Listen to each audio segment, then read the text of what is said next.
often prayer, we don't recognize the answer. When we're doing our own thing and we're praying for God to do something.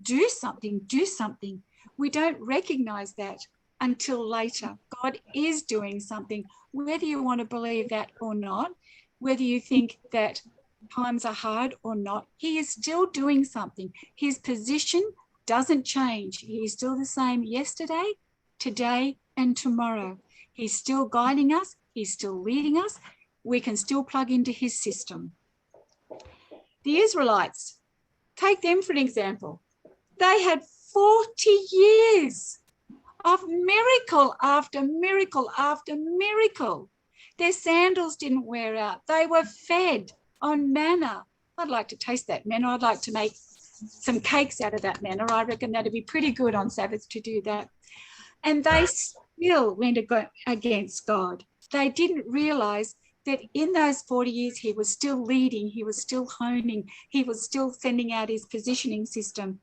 They failed that system and they failed to act. But did God? Absolutely not. In the end, they still went into the promised land. So we can take great comfort from that, because in the beginning, there was the promised land in the Garden of Eden. Then there was a promised land, and God is taking us into the promised land, even though we fail and we fail the system.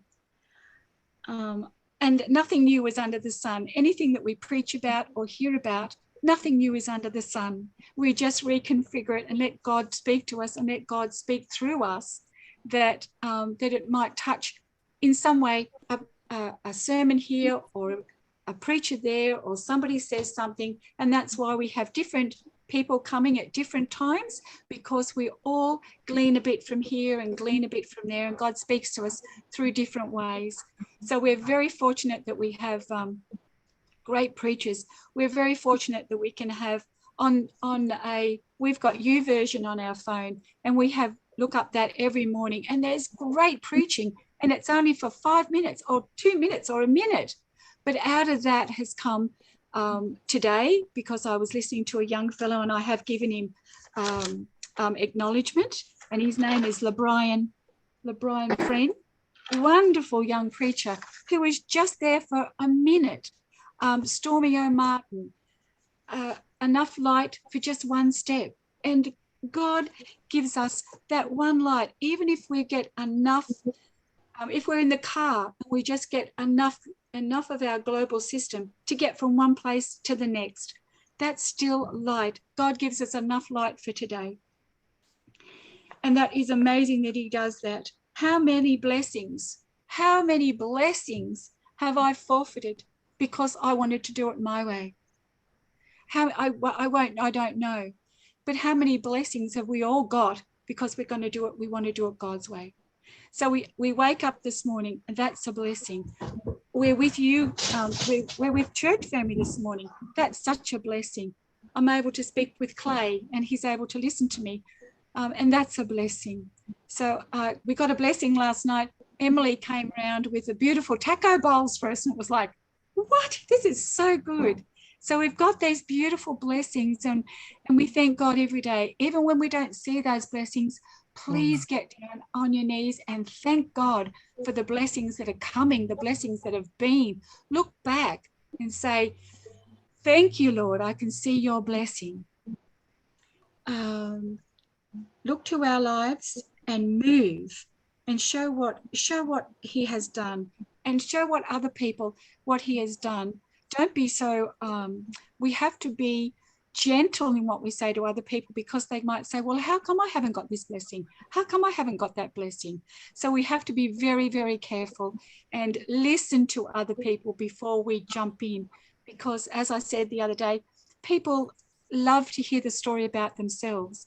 And if we can listen to God, and God can prompt us with our listening, he can often direct our path and our GPS system into their lives to know where to connect with people. Because some people we get on with, some people we don't.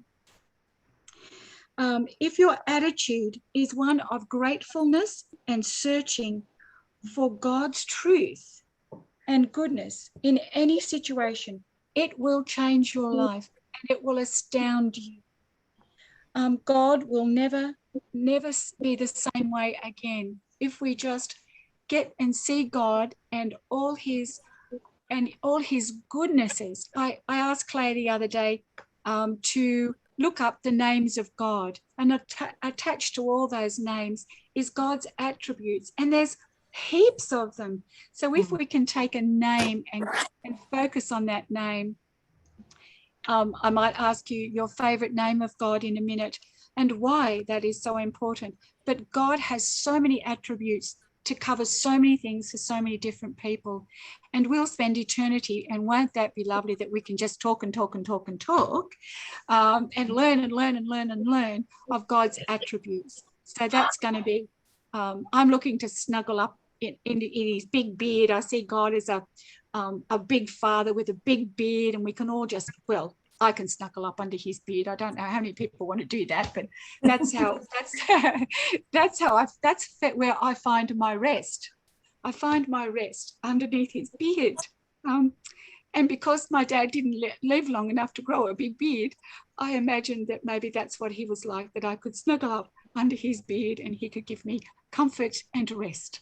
So that's how I see God the Father, as comfort and rest, and being with him alongside the river and gleaning all that lovely rest from the river and the tree of life. So we can take God and, we can say, no, I don't want to know you, or I haven't got time for you, but just take God and that global positioning system, that God positioning system. And I asked God the other day, how can I was very impressed from what I'd learned of somebody else about the global positioning system. And I said, God, how can I change this to your system? What part of that can I change? And it wasn't until last night that God says, it's mine. It's mine. It's my God-given positioning system. So the three angel message are encompassed in that system. His love is encompassed in that system. His mercy and grace are encompassed in that system. And even though times may be tough, we can still plug into that system no matter whether we're in the darkest of places or the best of places. We can still plug into that system and find comfort and find rest. And so, so he's a mighty God, just blessed. And I am so grateful that my mum kept me there, and all through these years her words have come back to me. Just believe, Kathy, just believe. You're like, what do you mean just believe?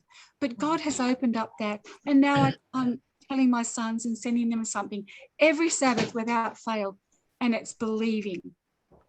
Whether they want to, I sent them the thing about Howard, whether they want to believe God called Howard, that's okay. God has many names, and if that means that they remember Howard, that's great. I've told that a couple of times now since I found that one out. But Howard, it's less confronting. You can tell that joke, and it's less confronting than Hitan. It's less confronting. So God might want us to use that down the track. But God has many names, many attributes, and he's amazing. So shall we gather at the river? We certainly can.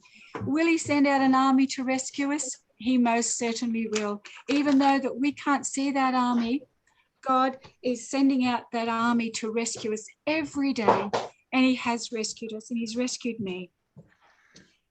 Does anybody have any names of God that they would like to share, that they are that they feel comfortable with sharing, and that's where they see God? Elohim. Elohim? Yeah. El Shaddai? Prince he's of a Peace. Father? Prince of Peace. Father. Prince of Peace, that's right. Prince of Peace, that's a wonderful name, Prince of Peace. I love that one. Yeah. So there's, we have so many names that we can call out to God. And don't be afraid to call out to him. Don't be afraid to say, Lord, I'm off on a tangent here.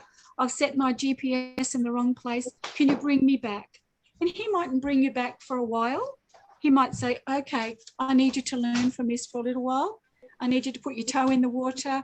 I need you to be in the forest, or I need you to be in the city, or I need you to be somewhere. And sometimes, don't forget, it's not for us either. It's for other people, that we can grow and help other people along the way. So we have a loving Father. I know that there was probably a lot in that, that it takes a bit of understanding, but just take from that the God-given positioning system, and something that you can use down the track, as God has used it for me and Tony. So thank you, everybody. Let's be wise travelers on this journey. Let's help each other on this journey. If one of us are off track, then the other one helps the other one back on track, with love and care, tender mercy, because we can all go off the track tomorrow. Something can happen and we're right off the track.